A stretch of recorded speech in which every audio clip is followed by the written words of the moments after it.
Street Talk Sports, super special. Let's get into it. Man, it's that time of year. Things are kind of slow. Man, not a lot going on, not a lot of talk, kind of old things being, rehashed and stuff like that. You know what I mean?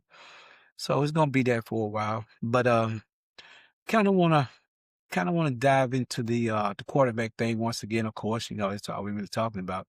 But I want to give you some reasons why I think Shedeur will be the starter, and some reasons why I think Deshaun Watson won't be the starter. You know what I mean? And none of this is concrete, but it's what I believe and what I feel. So give y'all three of those things, man. I appreciate you guys like and subscribe. Share the video, man. Help me get out there a little bit. I appreciate you guys if y'all share the video for me. Thank you on that one. But yeah, so you know, uh one of the one of the things that I feel like uh as far as Shedeur goes, number one on the list as far as him having the best chance of being a starter. I feel like he will be day one starter.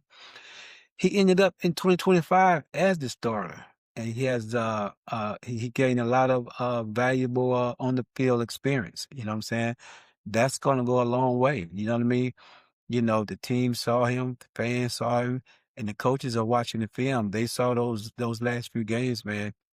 A lot of people don't want to give him credit, but hey, he threw a lot of good passes. He moved the ball down the field. One game, I can't remember which one it was, but he moved that ball down the field, and if it wasn't for the kicker, that would have been a win. So he came up big on a few plays, man, to get them back into the game. So I think that will, you know, boast a big difference in him being a starter. And number two on my list for that. It's a fresh start. It's a fresh start for the organization. You know what I'm saying? And they're moving with this in the path of this youth movement. You know what I'm saying? If you want to call it that, the youth movement. The Browns are looking toward the future with this team. You know what I'm saying? So the youth for them is the upside of all this situation. This whole season, the youth is the upside. You know what I'm saying? So I feel like because he's the younger guy and they want to bring all these guys together, they want them to gel together, I think he will be the starter because of that. That's a big important thing. And looking at Todd Monken, man, his second year, he go into the second year with all these guys and with Shedeur being the starter, it's gonna be looking pretty good. So I think that's the reason. Second reason. Okay. Number three, I have you know, him being in the building pretty much the whole off season.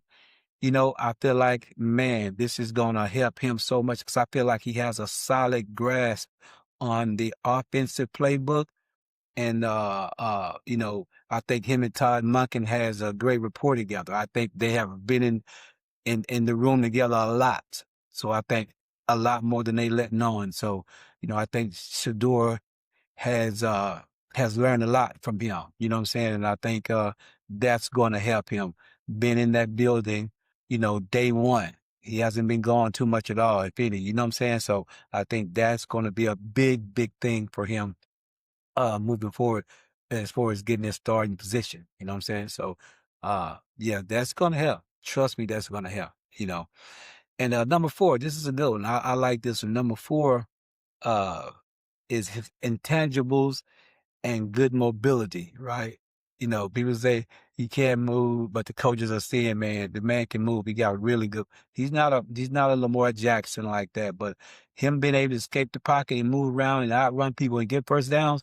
Oh yeah, he's shown that more than once or twice. He's really shown he can do that. His football speed, as they call it, is up to par. It's good.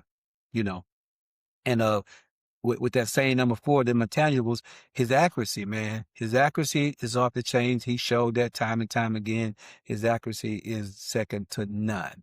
It really is. And now another thing, his pocket presence now is 100% better. They said he's improving that so much better. So that pocket presence and then his quick decisions, pocket presence, quick decisions, all that he has corrected. He has upgraded himself on all those positions.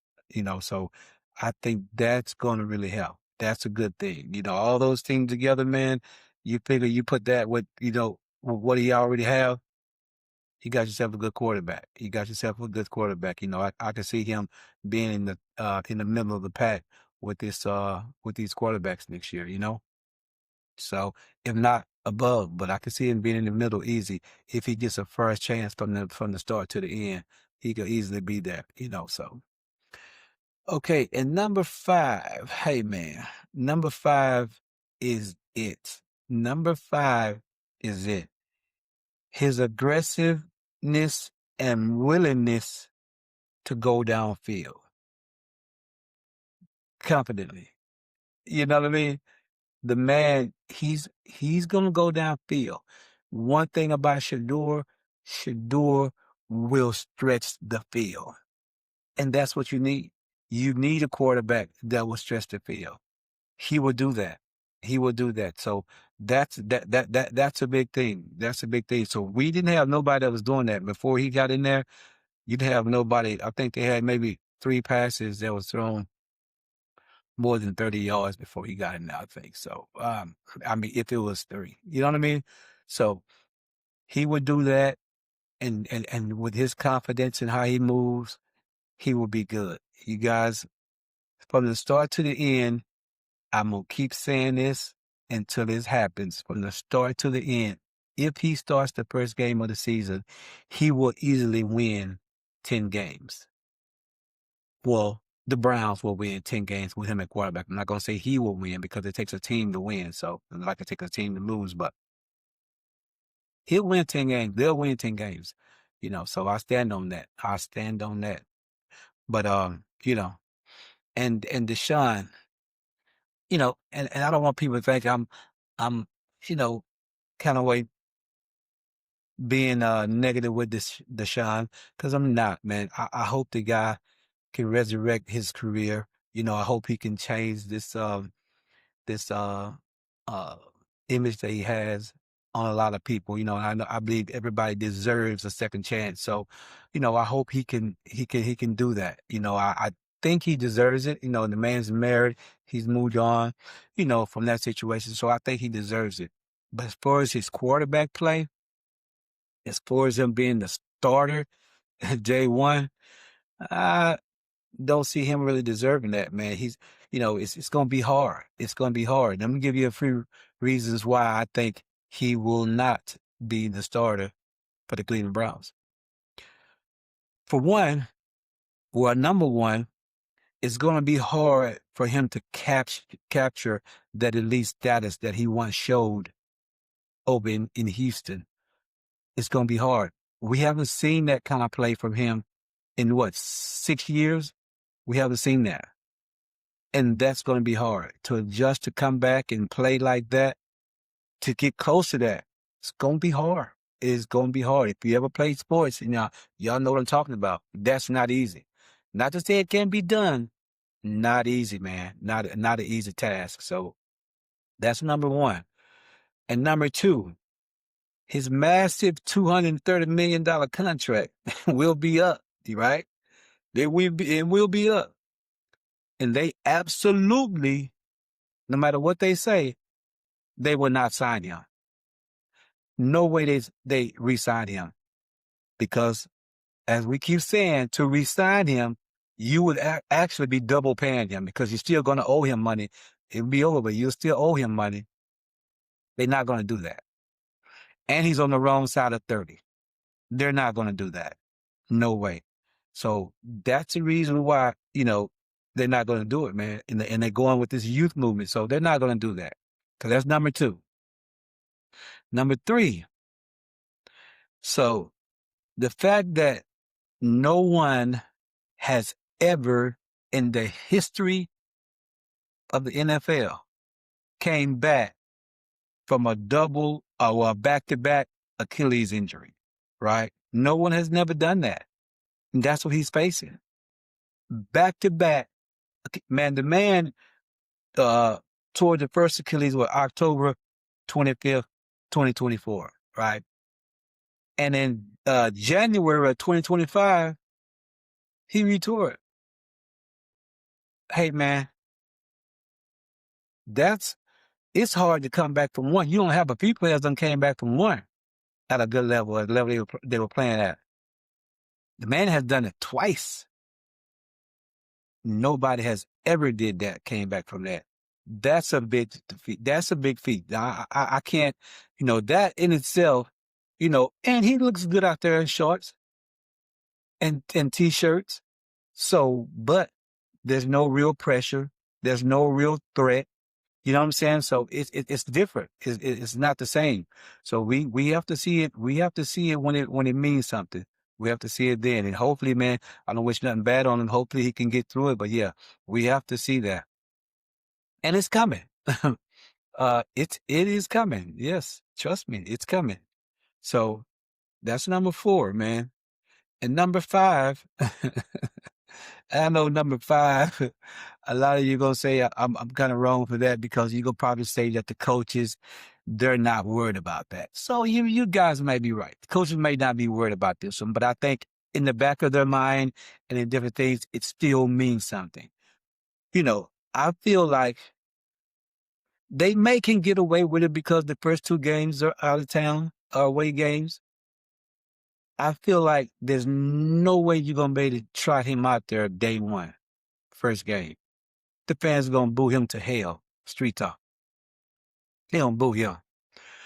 But because those games are away, if they try, they might try with those 2, which I see is a big waste of time because you might as well go with what you're trying to do. The whole youth movement, the whole Shedeur thing, give it to him all.